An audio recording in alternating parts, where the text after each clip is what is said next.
I would like to transport you for a moment to the ancient city of Shiloh, a sacred place before the first temple was erected in Jerusalem. Shiloh was always busy as Israelites from nearby towns would make pilgrimage there, offering their animals and food as sacrifice to the priests who worked there. Zooming in among the busy bustle of the commotion of animals, altar sacrifices, and throngs of people, we look upon a woman praying desperately in the house of God built in Shiloh. It took her years to summon the courage to offer this prayer at this place. And finally, when she was able to find the bravery inside of herself, she commits to her prayer intensely. She fiercely and quietly prayed to God for a child because she struggled with infertility. In fact, so intense was her prayer that a priest saw her and thought that she was drunk. He even admonished her for how inappropriate it is to pray to Adonai while inebriated. But instead of fleeing the scene, she rose and faced the priest and said that she was praying for a child, that she had every right to be there like anyone else. The priest himself admonished, wished her well, and hoped that Adonai would grant her request. Thus begins the origin story of the prophet Samuel, whose very birth was the answer to his mother, Hannah's prayer, a request answered not just because of Hannah's prayer, but also because of Hannah's bravery. In truth, grand acts of bravery that we see in movies and books and TV shows do not account for little acts of bravery that occur thousands of times every day. What may be a momentous moment to overcome stifling fear for one person could be as simple as buying coffee for another one. Acts of bravery are not measurable and are often private affairs, but they're so important. Not just because they can change destiny, but because, like any other skill, we must practice it. Because one day, you may need an act of bravery for the simple fact that you are Jewish. And unfortunately, practice at bravery is a consolation prize compared to the privileged peace that others receive for seemingly no reason at all. To be Jewish does not necessarily mean to be special, but to be Jewish does mean to be responsible.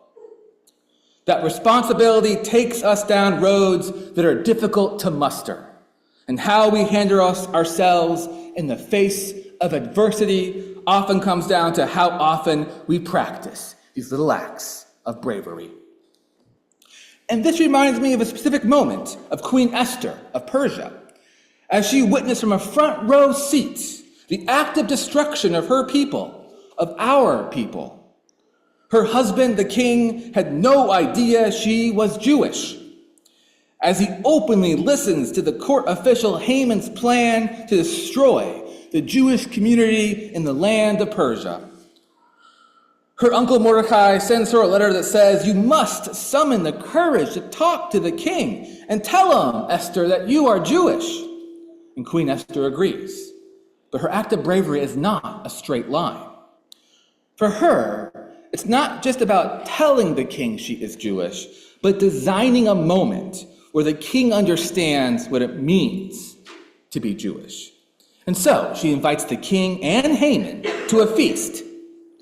And she loses her nerve a little bit, and at that feast she announces that a second feast in which they are both exclusively invited. And finally, at the second feast, in front of the king and Haman, both her husband and would-be murderer, she announces that she is Jewish and that Haman wishes to harm her. And in that moment, she saves the Jewish people of Persia. And I'm inspired by Esther's bravery as our own community struggles with anti-Semitism. I say this not to be fearful. I have so much hope and love for our future. However, the ground beneath the Jewish people's feet has become shaky. We are perched upon a precipice among unprecedented events. We are experiencing anti-Semitism on a level not seen before since it was been measured in this country. However, with uncertainty comes opportunity. After Esther's actions, the Jewish people became safe in the land of Persia. She turned a perilous moment for the Jewish community into a secure one. She looked to her own Jewish values to find her way. And we too have been provided an excellent opportunity to show the meaning and power of our values. We live by the value of tikkun olam, repairing the world. We believe in offering gimlut chasadim, loving kindness. We believe in the potency of justice and the calling card of Moses when he said to us, "Justice, justice, you shall pursue." These are the values we use to stand up against the challenges before us. But what this looks like for each individual Jewish person here is different, just as how each person is brave in their own way. We all have our small part to play to show that peace and compassion and thoughtfulness are our answer to these challenges. Acts of bravery are being summoned to access these values every day. And it's been a complicated year for the Jewish people. And Alaska's unique geography has not shielded our community from these complexities. But Solomon Isaac wrote, "God commands us to let not nation lift up sword against nation, nor learn war anymore." We are commanded to help our country de-escalate derision, division, and divisiveness. For the Jewish community, bravery is not the act of lifting up a weapon, but of lifting up our values, specifically when it is scary or they're heavy to carry. And I can't think of no better hero at this than our own Miriam. Moses' sister protected her infant brother from the rushing Nile rivers, as he was cast in the deadly waters to protect him from even deadlier Egyptians. Miriam assured Moses' survival and success by guiding his woven basket to Pharaoh's daughter, placing him in complete safety by putting him next to the ones who caused the Jewish people the most harm. Later, it was Miriam who nourished the Israelites with fresh water as they wandered the desert of the Sinai. In fact, Miriam's connection to water is so powerful that we honor her each year at Passover with a wine cup filled with water instead of wine. Miriam taught us that little acts of bravery are nourishing, vital, and even exhilarating. That summoning courage is how one becomes whole, and it's often the only way that one's thirst can be quenched. Current events have changed our place in our world and shifted our relationships with those around us. We no longer have the allies we thought we did among the left, and the rise of white Christian nationalism on the right has been more than troubling. This has led to a change in how we perceive our environment. A tiny act of bravery is looking inside of ourselves and finding the flexibility to adapt to change. Our people have been brave in this way for multiple millennia. And as Miriam taught us, an action that requires us to be brave can be nourishing, even exhilarating. That braving troubled waters to push a basket is enough to save an entire people. And yet, I wish we were in a position where there was no need to be brave in the first place. It breaks my heart not to offer you a Kol Nidre sermon full of joy and happiness. It breaks my heart that I can't say it's another glorious year for the Jewish people who are free and free from hate. But my heart has also never felt bigger. I've been inspired by so many of our community members whose little acts of bravery place a standard that says, "Not here." I've watched community members openly wear their Jewish stars around their neck and kippas on their heads. I've heard stories of how community members proclaimed their religion proudly to those who didn't know they were Jewish. I've witnessed our own children stand up to the bully, targeting them for being Jewish. And these are the opportunities I'm talking about. We are a people who have needed to summon courage more than most, a fact that has tempered our character into a people resolute and confident about our future and our place in this country, as assured as our place in history. And I'm reminded of the ancient prophetess Deborah, sitting under her palm tree, dispensing wisdom to any person who would approach her. And how the warrior Barak had been commanded by God to defend the Israelites against King Jabin, who had oppressed the ancient Israelites for over 20 years. Barak was not ready to incite such a rebellion and came to Deborah for advice. And Deborah told Barak, "You must have courage to do what is needed for your people. And if my presence helps you summon that courage, then I will come with you." And Barak found success in delivering the ancient Israelites from oppression because of Deborah's presence and confidence in him.